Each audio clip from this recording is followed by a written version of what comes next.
Welcome back, ladies and gents. Thanks for tuning in for another episode. This week I am building this beautiful Shavehorse. Going to be the start of kind of like a carving up series, I guess. So stay tuned and see how it turns out.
that wasn't too bad.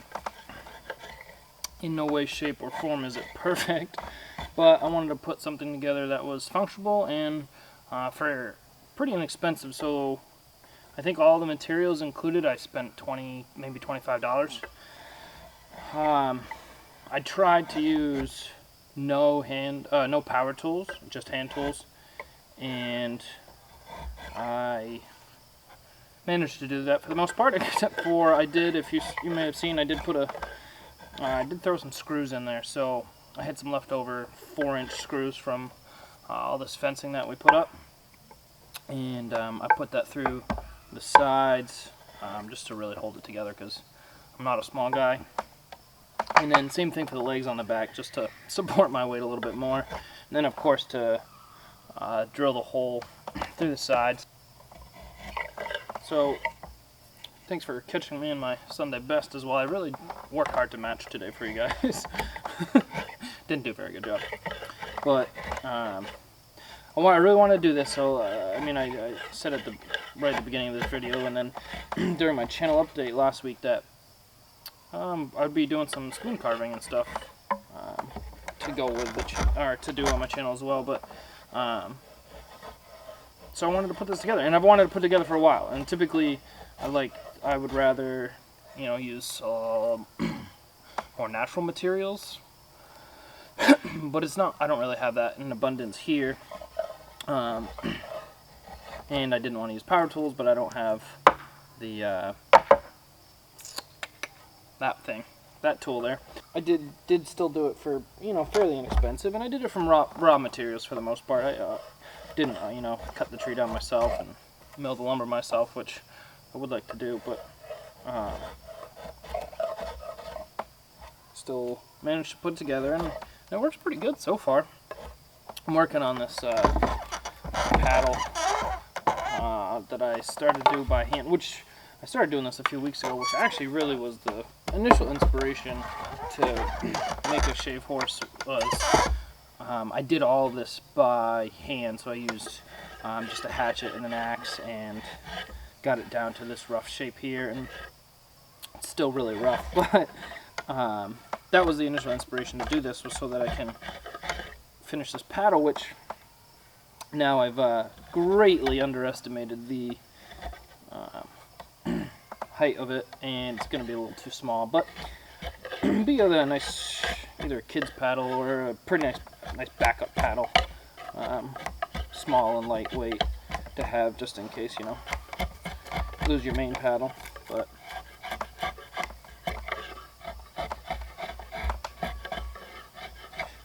if you guys have any more questions about how I put this together and break down the costs or whatever, feel free to leave a comment and ask a question, and I'll get back to you guys.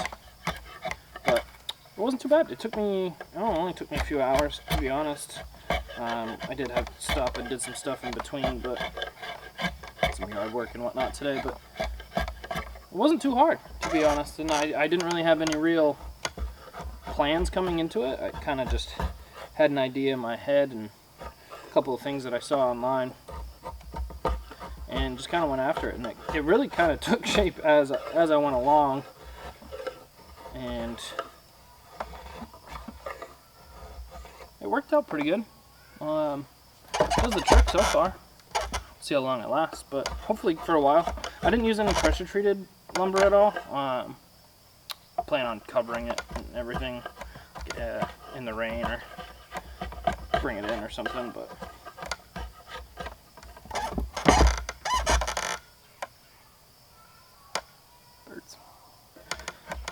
anyway, thanks again, folks, for tuning in, and I'll catch you on the next adventure.